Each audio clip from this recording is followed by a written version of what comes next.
Assalamualaikum warahmatullahi wabarakatuh. Alhamdulillah wa syukurillah, la haula wa la quwata illa billah. Asyhadu an la ilaha illallah wahdahu la syarikalah wa asyhadu anna Muhammadan abduhu wa rasuluh la nabiyya ba'dah. Allahumma shalli wa sallim ala sayyidina Muhammadin wa ala alihi wa sahbihi ajmain. Usikum manafsi bitaqwallah faqad fazal muttaqun, amma ba'd. Yang kami hormati bapak-bapak sekalian dan para pemirsa layangan ini, tentunya yang pertama marilah kita bersyukur kepada Allah Subhanahu wa taala. Salawat serta salam semoga dilimpahkan pada Rasulullah sallallahu alaihi wasallam yang telah dengan sengaja Rasulullah mengorbankan dirinya untuk mewujudkan cita-cita Islam yang memang sangat berat. Ya, salah satunya adalah perjalanan hijrah beliau dari Makkah ke Madinah. Nah, ini pelajaran setelah Isra Mi'raj dilakukan oleh Rasulullah SAW, hampir sekitar setengah tahun atau 1 tahun kemudian Rasulullah diperintahkan hijrah ke Madinah. Nah, sebelumnya khotifillah, tekanan-tekanan orang-orang musyrikin terhadap Rasulullah itu semakin berat. Dari kaum muslimin yang sudah berhijrah, kaum muslimin yang sudah berislam, itu mendapatkan tekanan-tekanan, mendapatkan siksaan-siksaan yang luar biasa dari kaum musyrikin. Sehingga Rasulullah memerintahkan mereka semua yaitu untuk berhijrah ke Madinah. Sedangkan Rasulullah nanti dia akan berhijrah setelah mendapatkan persetujuan dari Allah Subhanahu wa taala. Nah, ini sekaligus memberikan bukti bahwa Muhammad itu betul-betul seorang nabi yang punya ikatan yang begitu dekat dengan Allah Subhanahu wa taala. Nah, dengan waktu yang pendek, waktu hijrah itu kan pendek, tidak begitu lama. Tapi dari waktu yang pendek itu penuh dengan berbagai macam peristiwa. Yang hampir peristiwa-peristiwa tersebut adalah peristiwa-peristiwa yang bisa diambil pelajaran buat orang-orang mukmin sekarang. Ya, memang berhijrah itu berat, ya, berat, ya. Kalau berhijrah hanya sekedar dari tidak memakai jilbab lalu memakai jilbab itu sih selesai. Tapi berhijrah secara keseluruhan itu berat, ya. Tetapi itu tetap dilakukan Rasulullah setelah Rasulullah mendapatkan isyarat dari Allah bahwa memang sekaranglah waktunya beliau berhijrah. Nah, motifillah rahmatullah. Sebelumnya orang-orang kaum musyrikin itu berembuk gitu ya, bersama setan yang mewujudkan seperti orang tua, ya, yang memberikan saran dan masukan yang luar biasa kepada mereka. Intinya sarannya adalah ya, seluruh kaum atau seluruh bani ya yang ada di orang Arab itu supaya mengirimkan pemuda-pemudanya, ya, mengirimkan pemuda-pemudanya yang nanti akan membunuh Rasulullah Sallallahu Alaihi Wasallam. Nah, ternyata apa yang disampaikan orang tua itu, yang namanya memang iblis itu kan seperti itu. Ya, setelah iblis menyampaikan seperti itu, berkumpullah beberapa pemuda yang semuanya membawa senjata. Ya, alasannya kenapa seluruh pemuda-pemuda Bani yang ada di Arab saat itu diperintahkan untuk semacam itu. Maksudnya adalah kalau nanti Rasulullah itu meninggal, yang membunuh itu orang banyak, dari hampir seluruh bani yang ada di masyarakat Arab. Nah, maka diharapkan Muhammad itu tidak bisa menuntut. Ya. Tetapi ketika Rasulullah pada saat itu pada siang hari, ya, dia sudah mendapatkan isyarat dari Allah SWT bahwa dia dipersilahkan untuk berhijrah dan agar tempat tidurnya itu ditempati orang lain, yaitu Ali yang saat itu menggantikan Rasulullah SAW. Ya, dengan berbagai macam pesan-pesan Rasulullah kepada Ali bin Abi Thalib. Nah, saat itu Rasulullah pergi ke rumahnya Abu Bakar. Ya, sudah saatnya sekarang kita berangkat. Maka Abu Bakar bertanya, sendirian atau bersama-sama ya Rasulullah? Gitu ya. Ya bersama-sama dengan kamu loh, gitu ya. Ya akhirnya Abu Bakar itu dengan senangnya mempersiapkan segala sesuatunya. Ya, mempersiapkan ontanya, mempersiapkan strateginya, bagaimana nanti sebelum kita berangkat dari Mekah menuju Madinah itu apa saja yang perlu kita lakukan. Sehingga saat itu Abu Bakar itu membawa uangnya yang hampir seluruhnya dibawa. Sehingga orang tuanya itu mengeluh dengan mengatakan Abu Bakar di orang yang tidak benar itu, ya. Uangnya digunakan untuk membela Muhammad, tapi keluarganya ditinggalkan. Tetapi saat itu Asma binti Abu Bakar mengatakan, enggak, wahai kakek, ya, karena kebetulan kakeknya itu buta, maka Asma binti Abu Bakar itu mengambil batu lalu ditutupi dengan kain. Lalu kakeknya itu dituntun, ya, untuk memegang ini semuanya. Nah, ini salah satu peristiwa yang luar biasa, ya, yaitu dukungan Abu Bakar kepada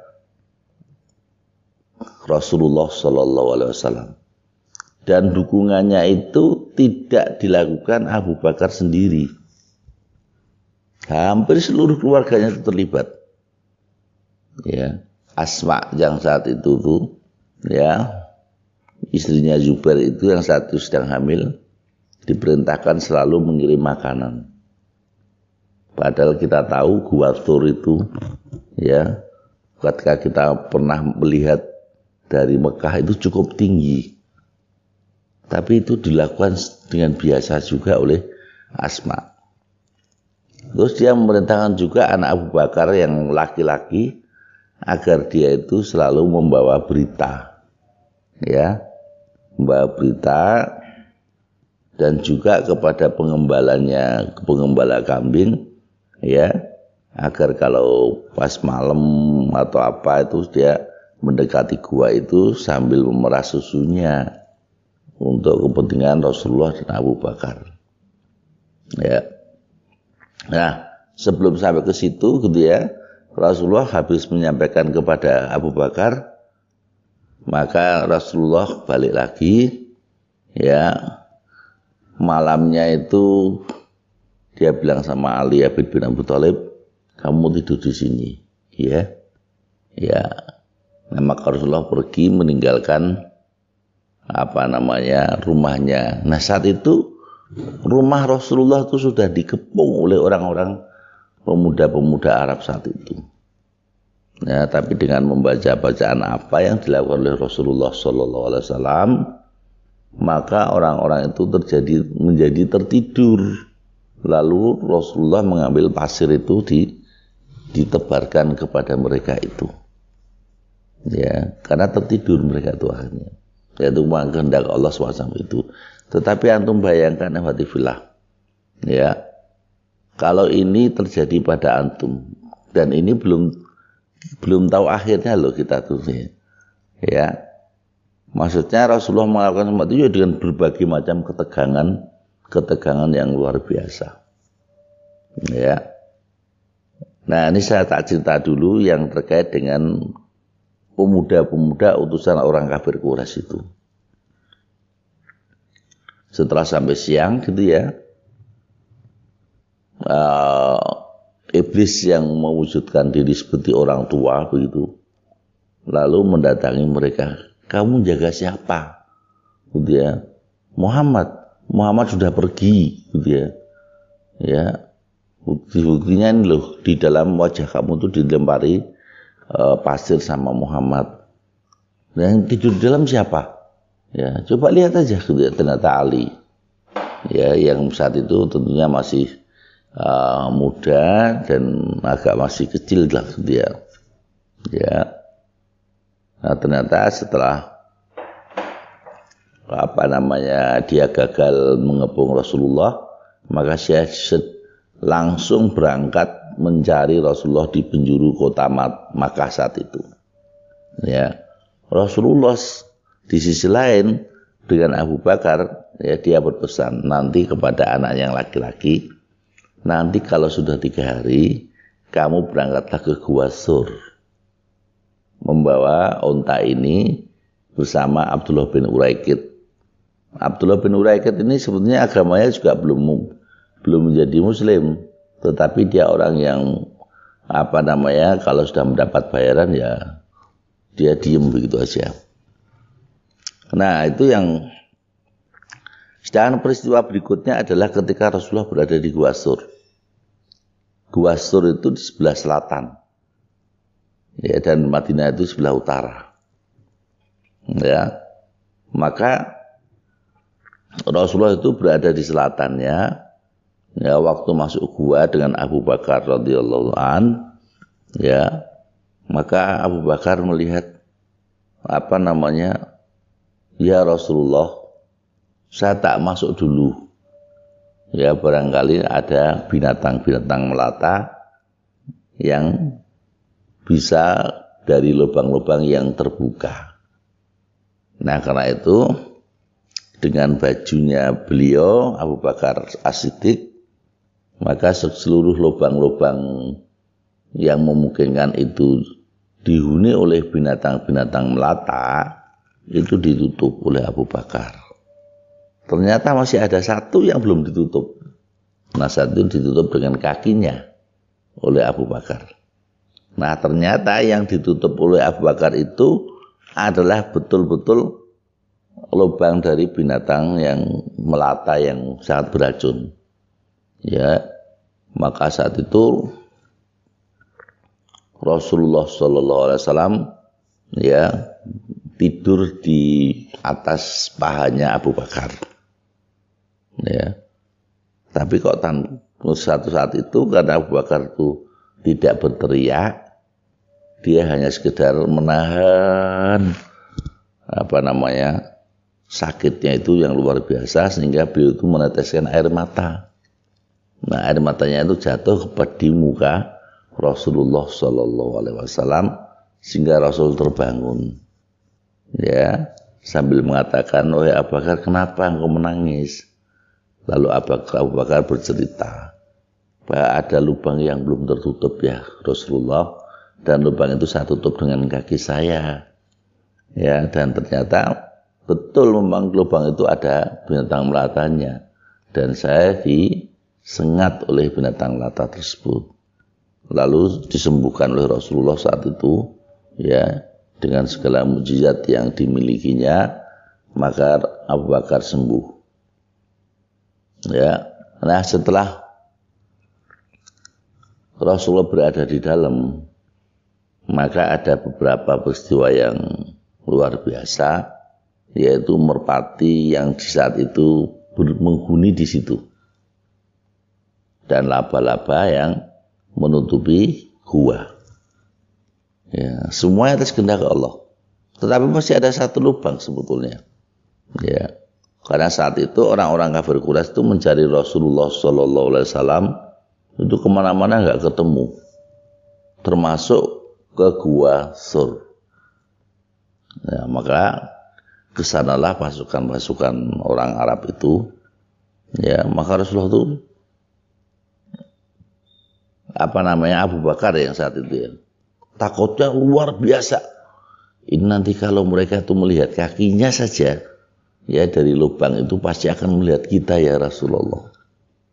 Maka Rasulullah menenangkan Abu Bakar, ya Abu Bakar, sebetulnya kita tidak akan sendirian. Ya Allah lah bersama kita. Innallaha ma'ana. Ya. Ini saat Rasulullah berada di Gua Sur. Ya, berapa lama Rasulullah berada di Gua Sur itu? Selama 3 hari. Ya, selama 3 hari. Hingga betul-betul orang Makkah itu kehilangan Rasulullah SAW. Ya. Namun selanjutnya, ikhwatifillah, setelah Rasulullah sampai 3 hari, ya dengan pengertian makan minumnya itu yang membawakan adalah Asma binti Abu Bakar yang saat itu sedang mengandung, ya putranya Zubair bin Awam, ya ikhwatifillah rahimahullah. Dan informasi-informasi itu selalu ditangkap oleh Rasulullah dan Abu Bakar, yang informasi itu dibawakan oleh putranya. Ya, salah satu informasi yang penting adalah bahwa orang musyrik itu telah membuat sayembara. Ya, barang siapa yang menemukan Muhammad, baik dia itu mati atau tidak mati, dia akan mendapatkan hadiah. Wah, maka masyarakat itu berusaha untuk mencari Rasulullah, tapi memang tidak ketemu karena Rasulullah dilindungi oleh Allah Subhanahu wa ta'ala. Ya, ikhwatifillah, setelah sampai 3 hari, ya, maka pesan Rasul kepada Abdullah bin Uraikid itu untuk membawakan 2 untanya, ya, ke Gua Sur, ya, dan Abdullah bin Uraikid itu pula lah yang menunjukkan jalan ke Madinah dengan cara-cara yang tidak sebagaimana biasa, ya, yang dilakukan oleh orang-orang Arab kalau pergi ke Madinah. Nah, itu kan peristiwa sudah banyak itu ya. Itu masih nanti ada peristiwa banyak lagi dalam perjalanan Rasulullah ketika itu, ya. Abu Bakar itu kadang-kadang berada di depan. Ya, kadang-kadang berada di samping, kadang-kadang berada di belakang. Sehingga Rasulullah bertanya, ya Abu Bakar, apa sih yang kamu kerjakan itu? Ya, maka Abu Bakar mengatakan, ya Rasulullah, saya itu khawatir kalau ada orang pengejar Rasulullah, saya berada di belakang. Kalau saya ingat orang yang akan menghadang Rasulullah, saya berada di depan. Ya, nah itulah luar biasanya Abu Bakar radhiyallahu anhu yang telah memberikan pengorbanannya kepada Rasulullah sallallahu alaihi wasallam. Nah, walaupun toh demikian, ketika masih dalam perjalanan, ya belum jauh lah gitu ya. Ya, ternyata ada seorang yang bernama Suraqah, ya, yang melihat perjalanan Rasulullah. Nah, saat itu gitu ya, ketika Suraqah itu sebetulnya juga tidak mengerti, ya, tetapi ketika dia ditanya oleh seseorang, ya, dia mengatakan pura-pura tidak mengerti gitu ya. Tapi setelah orang yang bertanya itu hilang, dia segera ambil kudanya untuk mengejar Rasulullah. Ya. Nah, apa yang dilakukan Rasulullah? Ya sudah, tinggal berdoa. Ya. Ya, tinggal berdoa saja. Maka saat itu Suraqah ya saat itu ya, ketika mengejar Rasulullah itu, ketika sampai hampir dekat dengan Rasulullah, maka dia terpuruk, ya, dengan kaki kudanya yang terbenam di pasir saat itu, ya. Terus didoakan oleh Rasulullah, ya, dia selamat. Tapi saat berjalan dia berusaha untuk membunuh Rasulullah betul, ya, maka dikejar lagi Rasulullah dan terbenam lebih dalam. Dan yang ketiga kalinya terbenam yang sudah tidak bisa berbuat apa-apa. Nah, saat itulah maka Suraqah saat itu mengakui bahwa ini betul-betul seorang nabi ini gitu ya. Ya. Maka Rasulullah saat itu berpesan, sudah kamu pulang saja, tapi jangan kau beritakan perjalanan kami ini, jangan kau ceritakan perjalanan kami sama Abu Bakar yang sedang menuju Madinah. Nah, begitu khatifullah Rasulullah. Nah, saat Rasulullah terus berjalan, tentunya kan namanya manusia kan kepengen minum dan seterusnya. Maka dia ketemu pada kambingnya Ummu Ma'bad. Ya. Dia mengatakan, kambing saya kurus-kurus ya Rasulullah. Ya, maka setelah Rasulullah berdoa, maka kambing itu menjadi bisa memiliki susu yang banyak. Ya, diberikan kepada Abdullah bin Uraikid, diberikan kepada Abu Bakar, dan diberikan untuk beliau sendiri. Itu yang pertama semacam itu. Ya. Dan selanjutnya ikhwatifillah rahimakumullah, Rasulullah berjalan terus gitu ya sampai ke Madinah saat itu. Ya. Nah, orang yang mengerti bahwa Rasulullah sampai ke Madinah, yang paling dulu mengerti adalah siapa? Orang Yahudi. Ya, orang Yahudi. Dia memberitahu kepada orang-orang Muslim saat itu, ya, ini loh yang kamu tunggu-tunggu sudah datang, gitu ya. Nah, tapi ternyata memang penghormatan orang Madinah, ya, kepada rombongan Rasulullah itu agak keliru sedikit. Yang agak dihormati adalah Abu Bakar, karena dia nggak ngerti, ya, Rasulullah itu yang mana, ya, dan Abu Bakar yang mana. Maka Rasulullah sambil jalan menutupi Rasul Abu Bakar menutupi Rasulullah sambil menunjukkan ini loh gitu ya. Rasul itu yang ini gitu ya. Ya. Maka ada sampai pada sholawat pada Nabi. Ya, sholawat penyambutan yang dilakukan oleh anak-anak, oleh perempuan-perempuan muda. Ya, saat itu yang ramai sekali.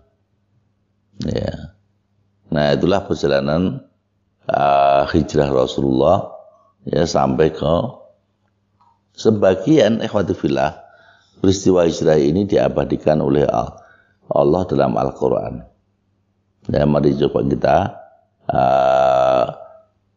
baca Al-Qurannya dan mudah-mudahan kita bisa memaknai artinya ketika kita memahami betapa hijrah itu memang sebetulnya sangat sulit buat Rasulullah, tapi karena itu perintah dari Rasulullah, maka ia pun melakukannya dengan keikhlasannya.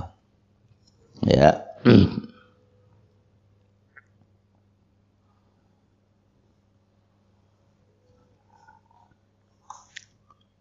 Ketika ketika Allah menceritakan bahwa orang-orang kafir Quraisy itu bertekad membunuh Rasulullah Sallallahu Alaihi Wasallam.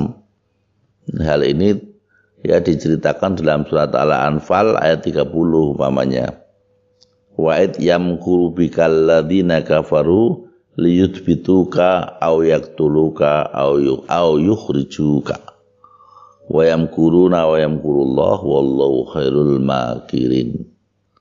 Dan ingatlah ketika orang-orang kafir Quraisy memikirkan tipu daya terhadap Muhammad, ya, untuk menangkap dan memenjarakanmu atau membunuhmu atau mengusirmu, ya. Mereka membuat tipu daya, ya, dengan mengumpulkan orang-orang Arab tadi, pemuda-pemuda Arab tadi, ya. Dan Allah menggagalkan tipu daya itu, ya, ternyata pemudanya malah tertidur. Ya.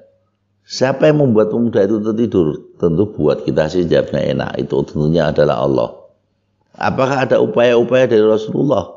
Sebetulnya ada, karena Rasulullah saat itu membaca. Dan salah satu yang dibaca itu kalau nggak salah adalah surat Yasin. Ya. Ya, khatifillah namukullah. Nah, maka dari itu Ya saya sampaikan sebagaimana tadi, hijrah Rasulullah itu pendek, tapi yang waktu yang pendek itu dipenuhi dengan berbagai macam peristiwa yang luar biasa. Jibril mengabarkan kepada Nabi perihal tipu daya orang kafir Quraisy dan Allah mengizinkan beliau berhijrah. Makanya tadi ketika Rasulullah sedang istirahat di rumah, Jibril datang, ya, dan Rasulullah sudah dikepung saat itu oleh orang-orang kafir Quraisy, pemuda-pemuda Quraisy saat itu. Tetapi karena seizin Allah dan atas persetujuan pemberitahuan malaikat Jibril kepada Rasulnya, pada Rasulullah Shallallahu Alaihi Wasallam, ya, saat itu maka Rasul keluar ya tadi. Ya, dia keluar rumah dengan tenang. Ternyata yang ngepung itu tertidur. Ya, sehingga Rasulullah mau melemparkan butiran-butiran pasir di kepala mereka itu. Ya. Nah, malaikat Jibril yang memberitahu keadaan bahwa Rasulullah itu sedang mau dibunuh oleh pemuda-pemuda kafir Quraisy atas saran dari iblis. Ya, sekaligus malaikat Jibril juga memberitahu pada Allah bahwa Allah mengizinkan kamu berhijrah. Ya. Lain-lain sebenarnya yang luar biasa itu walaupun tidak usah dikasih tahu ya. Seorang mukmin itu, seorang kepala utamanya, itu kalau ada urusan-urusan yang sangat penting gitu ya, dia selamatkan dulu adalah umatnya. Silakan kamu berhijrah duluan. Saya menunggu perintah. Jadi karena belum ada perintah, maka Rasulullah berada di kota Makkah bersama beberapa orang, salah satunya adalah Abu Bakar As-Siddiq dan Ali bin Abi Thalib saat itu. Nah, setelah itu Rasulullah memberitahu kepada Abu Bakar, ya, saatnya sudah berhijrah, tadi sudah saya sampaikan. Lalu Abu Bakar mempersiapkan hijrah itu, ya. Ya memang betul ya tadi yang saya sampaikan bahwa Rasulullah membaca surat Yasin saat itu, ya 1-9, ya, sehingga orang itu betul-betul para pemuda itu tertidur. Ya. Nah setelah itu Rasulullah pergi mempersiapkan hijrah dengan Abu Bakar, dan Abu Bakar mempersiapkan diri dengan seluruh hartanya. Ya, seluruh hartanya dibawa, dia membelikan unta khusus buat Rasulullah. Ya, ini yang luar biasa.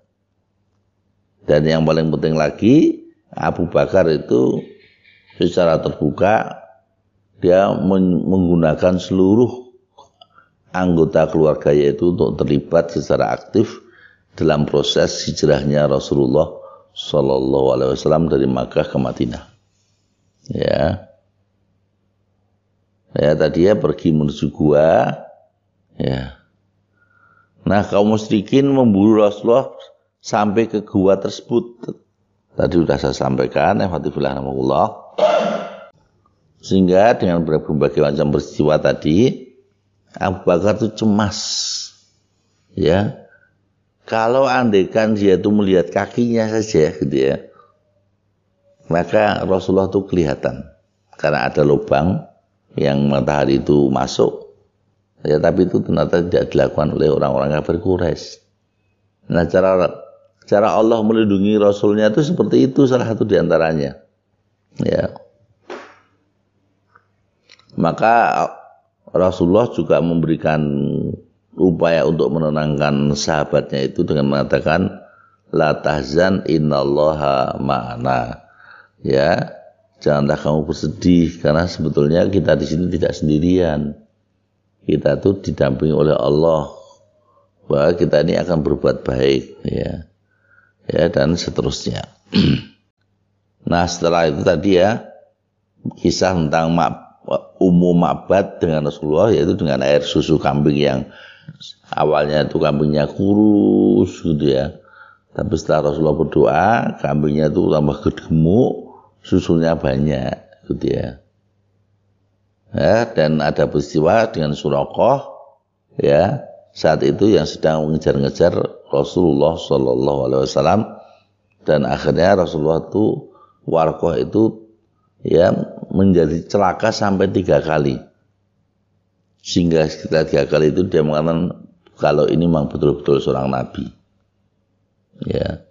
Maka Rasul pun memerintahkan pada Suraqah untuk kembali ke Mekah dan tidak menceritakan keberadaan Rasulullah saat ini gitu ya. Nah, tadi saya sampaikan juga penduduk Madinah yang keluar rumah menyambut kedatangan Rasulullah. Ya, tadi sudah saya sampaikan. Lalu langkah-langkah yang dilakukan Nabi setelah tiba di Madinah, yang pertama membangun Masjid Quba. Ya, ini masih agak jauh ya sebelum masuk ke kota Nabi gitu ya. Ya, kelihatannya agak di perbatasan begitu Rasul membangun Masjid Quba. Ya. Jadi Masjid Quba itu bukan Masjid Madinah sekarang. Ya, kalau Masjid Madinah sekarang itu lain, namanya Masjid Rasulullah Shallallahu Alaihi Wasallam. Ya. Lalu memang kedatangan Rasulullah dengan Abu Bakar itu memang sangat berarti buat kaum muslimin yang berada di Madinah. Ya, karena Rasulullah saat itu sudah mengirimkan sahabatnya, salah satunya adalah sahabat beliau yang sangat terkenal itu siapa namanya? Saya agak lupa tuh ya. Nah, setelah sampai di Madinah, Rasulullah membangun masjid di Madinah. Nah, inilah yang sekarang itu menjadi Masjid Nabawi. Ya, yang diperluas berkali-kali sehingga lebarnya seperti itu. Ya. Dan yang kedua, ya, mempersaudarakan kaum Muhajirin dan kaum Ansor. Antum bisa bayangkan Rasulullah itu kan berarti pendatang bersama orang-orang yang hijrah saat itu. Namanya pendatang itu kan memiliki sekian banyak keterbatasan. Salah satunya keterbatasan dana, ya, keterbatasan hidup dan seterusnya. Maka saat itu ada beberapa peristiwa yang cukup menarik, ya. Salah satunya adalah dari beberapa sahabat, ya, yang ditawari istrinya, ya, kalau mau dan seterusnya. Tentunya kalau para sahabat menawari istrinya, orang Ansor menawari istrinya itu adalah ketika memang dia sudah memilih, maka istrinya itu akan diceraikan. Ya, agar dia bisa kawin dengan orang-orang Muhajirin. Ya, saat itu. Nah, mungkin sampai di sini dulu peristiwa terkait dengan hijrahnya Rasulullah ke Madinah. Nah, mungkin yang materi yang dapat kita ambil, ya, pelajaran yang dapat kita ambil adalah, ya, musuh-musuh Allah itu tidak segan-segan untuk membunuh. Ya. Nah, saya rasa baik zaman dulu maupun zaman sekarang. Ya, musuh Allah itu dalam rangka untuk mempertahankan hegemoninya gitu ya. Kadang-kadang dia tidak segan untuk membunuh. Yang kedua, kenapa Rasulullah saat itu ya memilih pergi ke Gua Sur? Ya, tidak memperpendek tapi justru memperpanjang. Memang Gua Sur itu berada di sebelah utara kok. Rasulullah justru dia sebelum berangkat selama 3 hari persiapan itu berada di Gua Sur di sebelah selatannya. Nah, ini berarti ada upaya, ya, yang menjadikan sebab Rasulullah itu mendapatkan pertolongan dari Allah Subhanahu wa taala. Ya. Dan sebab-sebab yang lain juga ada. Ya, salah satunya adalah peristiwa ketika Ali bin Abi Thalib disuruh menggantikan tidur di tempat tidur Rasulullah sallallahu alaihi wasallam. Itu juga merupakan sebab yang diupayakan oleh Rasulullah sallallahu alaihi wasallam. Ya, walaupun takdirnya itu intinya Rasulullah selamat sudah. Tetapi Rasulullah itu berusaha untuk agar logika-logika yang ada di dalam kehidupan dunia itu masuk, maka beliau melakukan hal-hal yang semacam itu. Itu yang disebut dengan Rasulullah menempuh upaya dan sebab, ya. Terus yang ketiga, ikhwatifillah, orang mukmin khususnya para dai itu harus waspada. Ya, Rasulullah walaupun sudah waspada kayak begitu pun, akhirnya Rasulullah juga tertangkap. Walaupun akhirnya dilindungi oleh Allah. Nah, yang keempat itu merahasiakan nama-nama dai. Itu harus kita upayakan. Ya. Dan yang kelima, kita harus beriman kepada hal-hal yang nyata maupun hal-hal yang kurang nyata. Itu artinya kita kalau itu sudah mukjizat itu sudah luar biasa. Ya, hal-hal yang kelihatannya tidak mungkin terjadi tetapi oleh Allah itu dikehendaki itu harus terjadi gitu ya. Ya. Yang keenam, berdakwah itu boleh minta bantuan pada orang kafir, yaitu tadi ketika Rasulullah bersama Abu Bakar meminta bantuan Abdullah bin Uraikid. Dia itu belum muslim. Ya. Dia belum muslim tetapi mereka orang baik, ya, asal dibayar dengan bayaran yang penuh dia akan menunjukkan kerja-kerja profesional. Ya. Dan yang ketujuh, ikhwatifillah, ini yang menunjukkan Abu Bakar itu luar biasa. Maka kalau ada orang kok mengatakan, orang muslim mengatakan bahwa Abu Bakar itu jelek gitu, ya, orang yang kayak begini nih jelas orang yang tidak benar itu. Ya. Kalau yang mengatakan bahwa Umar, Abu Bakar itu orang yang merebut posisi Ali gitu ya, sebagaimana yang dimiliki oleh Syiah. Ya, Syiah itu nggak benar itu. Ya, Abu Bakar perjuangannya itu lebih luar biasa kayak begini kok. Ya, ya, kan hampir separuh dari, bukan hampir separuh, hampir seluruh perjalanan Rasulullah itu didampingi oleh Abu Bakar. Ya. Bahkan Abu Bakar itu juga yang luar biasa saat kita membahas Isra Mi'raj kemarin, ketika sebagian sahabat sudah menolak Rasulullah, ketika Abu Bakar ditanya, kalau memang betul itu dikatakan Rasulullah Muhammad, maka kami benarkan. Maka Abu Bakar saat itu mendapatkan julukan As-Siddiq. Ya. Maka saya itu menangis sebetulnya saat membaca kisah tentang Abu Bakar ini yang luar biasa. Baik saat waktu hijrah Rasulullah maupun di saat ketika Rasulullah sudah berada di Madinah, ya, berperang dan seterusnya, itu selalu mendapatkan pendampingan dari Rasulullah. Pendampingan dari Abu Bakar kepada Rasulullah SAW.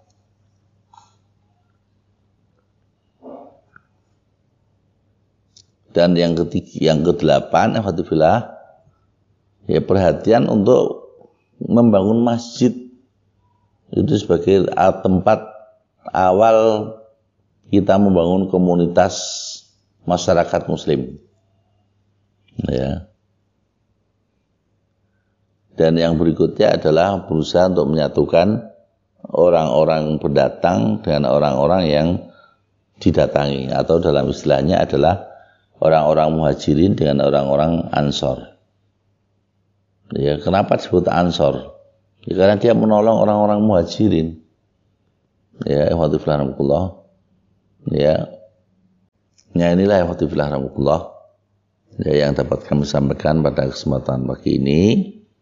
Dan mudah-mudahan Allah mampu membimbing kita semuanya untuk mengambil pelajaran dari hijrah Rasulullah dari Makkah ke Madinah. Ini memang luar biasa hijrah ini. Ya.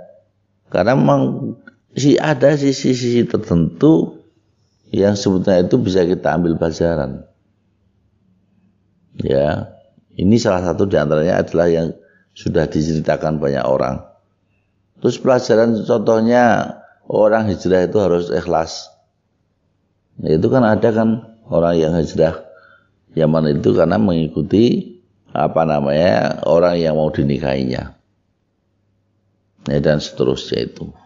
Nah, inilah mudah-mudahan Allah membuka